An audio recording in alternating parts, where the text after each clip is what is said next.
this is Brett and Jen with the Jen Gowens Group. Yep. And we're going to talk to you guys today about the number one mistake that sellers make. The number one? It is hands down the number one. I'm excited to hear about it. Okay, let me tell you. So the number one mistake is overpricing. So I hear a lot from talking to sellers. Probably the number one thing I hear from sellers is, I'd like to price up here. That's my strategy. So that, you know, if an offer comes in down here, we can meet in the middle and I end up higher than, you know, what the offer is. Right. Yeah. So that's what I hear from sellers all the time. And I get the strategy. I totally understand that. Yeah, been there, done it, used it, tried it. Yeah.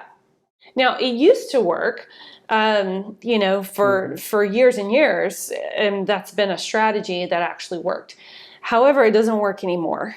They're just the current times with all of the information and data that's out there at buyers' fingertips, it doesn't work at all. Yeah, I mean, it's a little bit like, you know, buying a car, right? So like TrueCar or Cars.com or one of those where you go and before you even go to the dealership, you know what you ought to pay. Yep. They tell you what a good deal is. They tell you what an overpriced deal is. And so when you show up and the car's priced too high, you know it's a game, and you're not even really interested, right? You're like, this isn't a good deal, and I don't want to spend money on this. Yeah, no, that's exactly right. So whether it's Zillow or whatever the favorite home, you know, viewing homes for sale app that the buyers are using, they are watching that and they're watching the areas they're interested in, neighborhoods they're interested in. So they already know, they kind of have a feel for the average price point for the kind of house that they're looking for in that area. Right. And that's even before they start talking to a realtor that's, you know, going to direct them even further.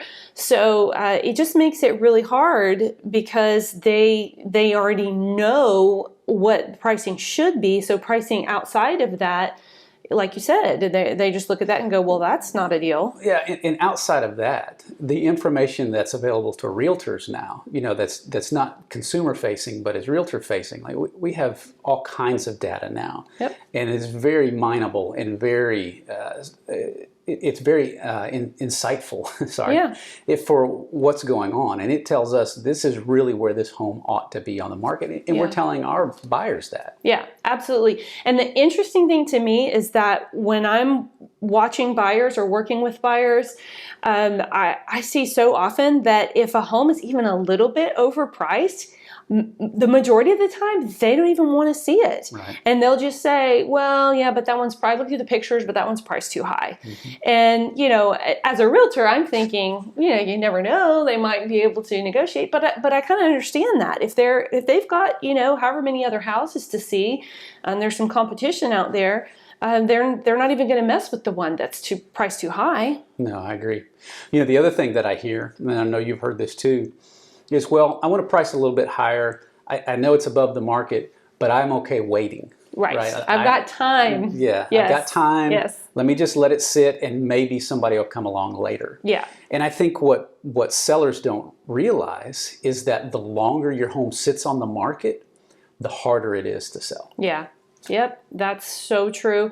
And we call that chasing the market down, and that's just not the position that you want to be in when you're trying to sell your home, because like you said, I mean, the longer it sits on the market, the more buyers are looking at the houses that have sold around it and going, well, why is this one still sitting there? And they start to, it gets kind of this effect of, you know, it's something wrong with it, and what's wrong with this house? I mean, I do that as a realtor. Like when I'm going through and I search by days on market a lot. You know, that's one of the fields. And so I'm like, this looked good, but why has this been on the market so long? And that's where I'm going back and looking at all the pricing and all the price points, and I go, oh, I see, they started too high. And it almost becomes an albatross within the market because it just started out in the wrong place. Right. And now that seller ends up sitting on a home much longer than they anticipated.